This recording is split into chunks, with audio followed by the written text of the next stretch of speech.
Assalamualaikum warahmatullahi wabarakatuh. Anak-anak kelas 11 AP3. Di sini Ibu sebagai guru mata pelajaran OTK Keuangan akan perkenalkan diri terlebih dahulu karena Ibu baru pertama kali mengajar di kelas kalian. Nama Ibu Hesti ya. Jadi Ibu akan perkenalan dulu. Jadi akan memberikan kalian petunjuk cara belajar untuk mata pelajaran OTK Keuangan. Silahkan disimak baik-baik ya.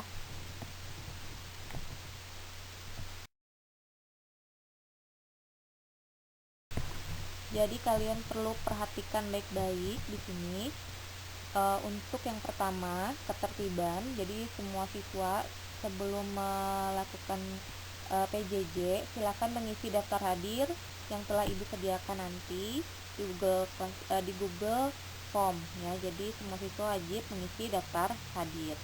Kemudian yang kedua, kalian wajib mematuhi aturan yang diberikan oleh Ibu ya. Jadi dalam bagaimana pelaksanaannya, bagaimana mengumpulkan tugas ya. Kalau misalnya perlu ditanyakan, silakan ditanyakan ya. Kemudian pelaksanaannya, jadi kalian akan Ibu berikan materi sesuai dengan jadwal yang telah disediakan atau yang terjadwal ya. Kemudian teknisnya, nanti kalian akan mendapatkan materi dalam bentuk Zoom meeting ya, WhatsApp group atau Google Classroom ya. Zoom meeting nanti akan dilakukan minggu depan ya, tidak hari ini. Kemudian nanti WhatsApp group nanti biasanya kalian mendapatkan materi, dan Google Classroom biasanya untuk penugasan ya. Jadi untuk penugasan, siswa mengerjakan tugas lewat Google Classroom dan atau WA ya. Jadi kalau misalnya siswa kesulitan mengerjakan di Classroom, boleh melakukan atau mengerjakannya, mengumpulkannya lewat WhatsApp gitu ya. Jadi tetap semangat dan terus belajar ya.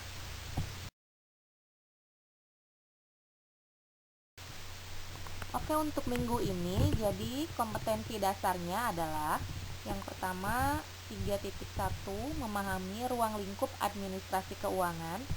Dan untuk keterampilannya kalian nanti akan mengelompokkan ruang lingkup administrasi keuangan.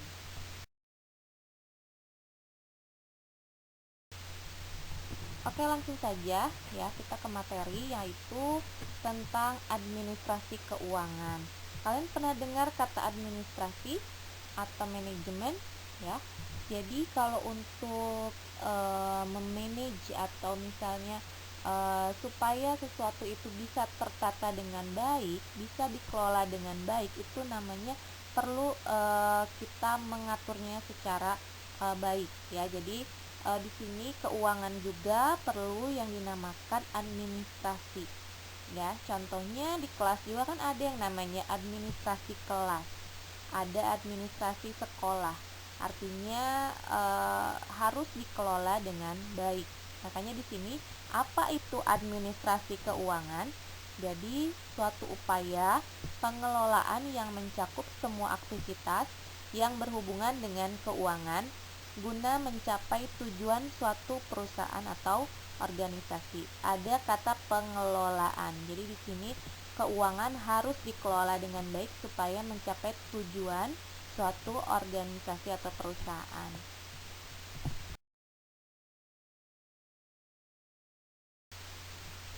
Kemudian fungsi administrasi keuangan, yang pertama adalah fungsi investasi, kedua fungsi mencari dana, yang ketiga fungsi pembelanjaan, yang keempat fungsi pembagian laba.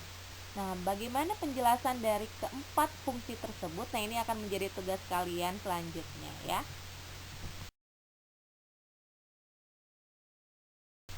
Nah, sekarang pertanyaannya, apa manfaat administrasi keuangan bagi perusahaan ya? Jadi setidaknya ada 3 manfaat administrasi keuangan. Yang pertama yaitu pencatatan penerimaan dan pengeluaran suatu organisasi itu menjadi lebih teratur. Yang kedua, penggunaan dana organisasi menjadi lebih terkendali, lebih terkoordinasi dan lebih bermanfaat. Yang ketiga, dengan adanya administrasi keuangan, maka potensi terjadinya kekeliruan, pembuatan laporan keuangan dapat diminimalisir. Nah, itu adalah manfaat-manfaat adanya administrasi keuangan. Nah, ini adalah tugas kalian. Silakan kalian jawab 3 pertanyaan berikut. Jadi yang pertama, menurut kalian apa sih manfaat administrasi keuangan bagi perusahaan? Yang kedua, jelaskan yang tadi ya, macam-macam fungsi administrasi keuangan secara jelas. Kemudian yang terakhir adalah, menurut kalian administrasi keuangan yang baik itu seperti apa sih?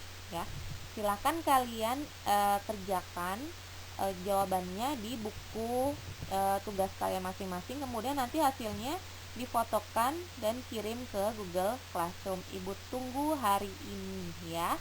Jangan lupa ya. Assalamualaikum warahmatullahi wabarakatuh.